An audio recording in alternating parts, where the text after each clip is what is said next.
How's it going, YouTube? Cthulhu the Dark went back with another Cthulhu's Corner. I guess we'll call this one WTF Hasbro. So, unless you're uninformed or, you know, like I'm into collecting and toys and all that stuff. Yes, I'm a big kid. Whatever you want to say, get over it. Point is, I go down the toy aisle when I go in stores. They started getting out the marketing for the upcoming Iron Man 3 movie.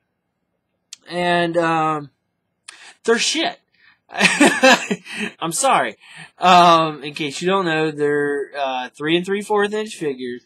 The main gimmick, which I almost approve of, I think it's a neat gimmick for Iron Man, because if you don't know, I guess sort of spoilers, I don't know. But, you know, in the new Iron Man 3 movie, there's a lot of armors at some point in time. I mean, he goes from 6 or 7 in the Avengers to 47 by the end of the third movie, so there's a lot in between that we're probably going to see have at least a couple of seconds of screen time each.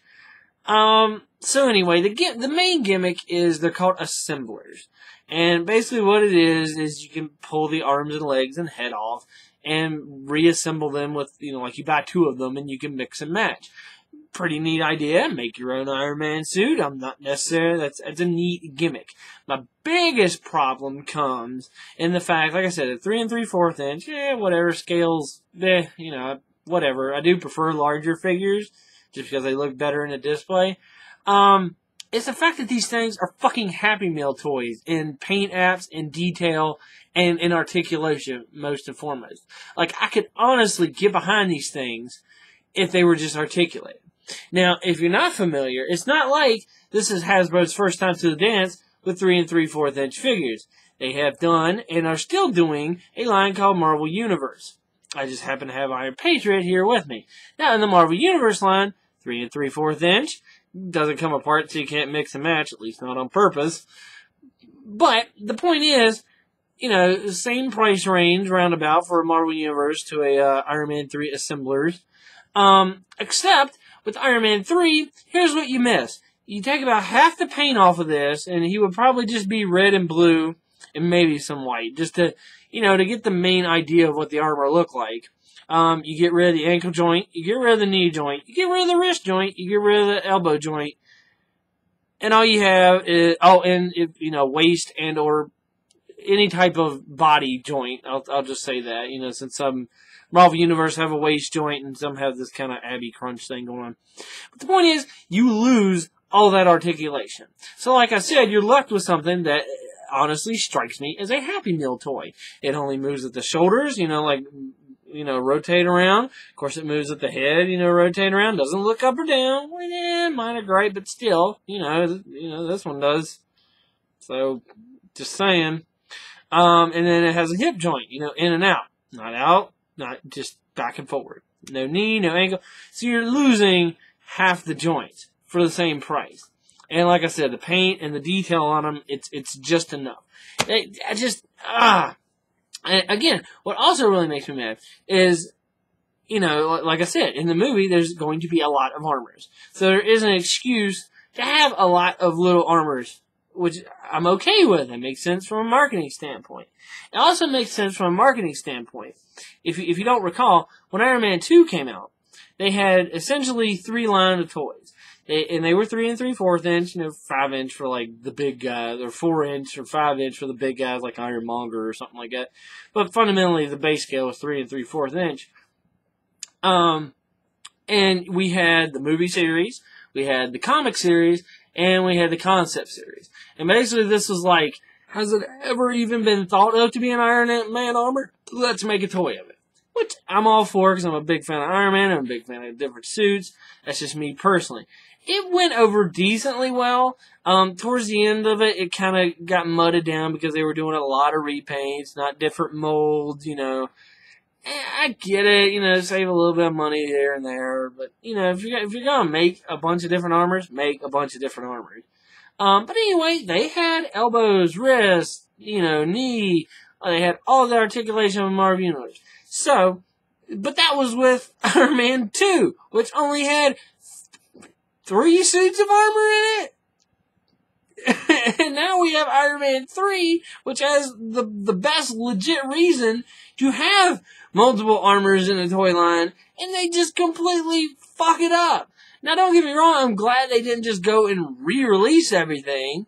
Well, to a point, I would almost rather have that than the assemblers, but it's just like, what the fuck, Hasbro? I mean, and then the other end of the scale is the only other option for Iron Man toys, is the kind of their own Marvel Legends wave, which are these 6-inch. I love these things. They're great detail. They look great. Great articulation.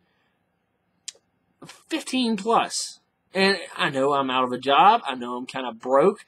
But honestly, like $16-ish is a bit much. Like, when Iron Man 2 came out, at the time, Walmart exclusives, 6-inch figures that came with multiple hands, and then the War Machine came with multiple hands and multiple attachments for his shoulder missile things, were only like 13, I think, at the most expensive.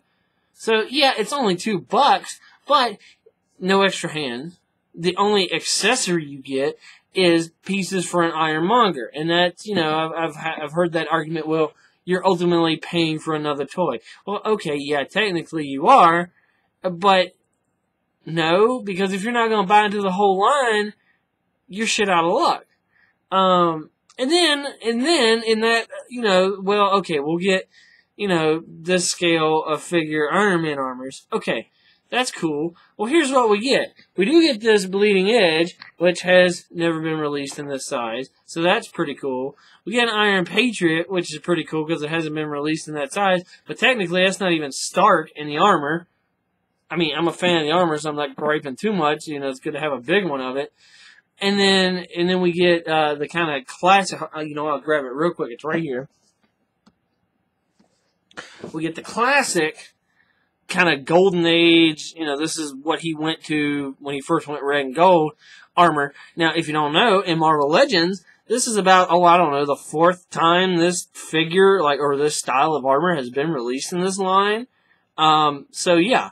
So, you get a super re-release, one that's not even Stark, which I know is circumstantial, but I'm just saying, when they could pick another armor that potentially was in the movie or something, and then you get the one, you get the Bleeding Edge, which, there may be a version of it, or, that's allegedly the 47, what it's supposed to resemble. I kind of don't see it other than loose color scheme, but whatever, that's just me. Well, okay, so that's cool. It's going to be a wave of 6 figures. So that's the first 3. Now, the last 3, okay, hey, here's the 42, 47, the main Iron Man, Tony Stark wears this in the movie figure. Okay, cool, get one of those. Again, could use some extra hands, could use some options. We won't get that, but whatever. And then we get a movie version Iron Patriot, which, again, just because I like it, I'm not going to gripe too much, but again, it could be another Stark armor, just for the sake of argument, because our only other option are the fucking Happy Meal toy assemblers. Just saying. And then last but not least, Ultron for fucking, okay. If there's some offhanded reference in Iron Man 3 to Ultron, I will completely redact that comment. But considering I doubt heavily there is, then what the fuck, Hasbro? Like, again, it could have been another Stark armor. It could have been. So it's just like, what in the world? And the really sad part about it is they're smart enough with marketing because, even in my little dinky town, it's Walmart, they're running out of them. And it's marketed to the younger crowd because they are cheaper. I think they're like, if $7. And that's like just the figure itself. And you can get like a box set that comes with like a couple extra pieces. For that, like one arm is a missile launcher or something, and that's only like $9 or, like $10 at best.